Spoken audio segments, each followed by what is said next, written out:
साई समाधी शताब्दी वर्ष 2017 साली विजयादशमीला साजरं होतं। यासाठी देश आणि विदेशातील साई मंदिरांशी समन्वय साधून समाधी शताब्दी सोहळा मोठ्या प्रमाणात साजरा व्हावा यासाठी आज शिर्डीत देशभरातील 1100 तर विदेशातील 43 प्रतिनिधी परिषदेत सामील झाले। पण या सगळ्या सोहळ्याला बट्टा लावला तो शिर्डीच्या विश्वस्तांनी। कार्यक्रमाचं अर्थमंत्री सुधीर मुनगंटीवार यांच्या हस्ते उद्घाटन झालं।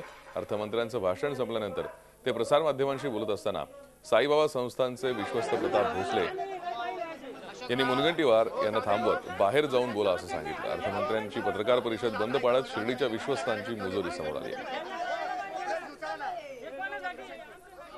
व्यक्तिगत मानपान असते, सन्मान असेल, हा साईंच्या इतक्या मोठ्या कार्यक्रमात अतिशय क्षुल्लक आहे आणि कोणी मानपान करून यामध्ये असू नये। जसं आमची आई सांगायची की राग कितीही येऊ तो जेवणाच्या ताटावर काढू नका।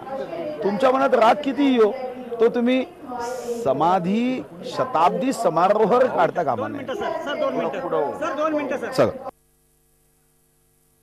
त्या संदर्भात पत्रकाराला न्याय दिला पाहिजे। त्यांनी पत्रकार हा शिर्डी विकासाच्या संदर्भातली आपली भूमिका होती, त्यामुळे ती मांडून द्यायचं त्यांचं काम होतं।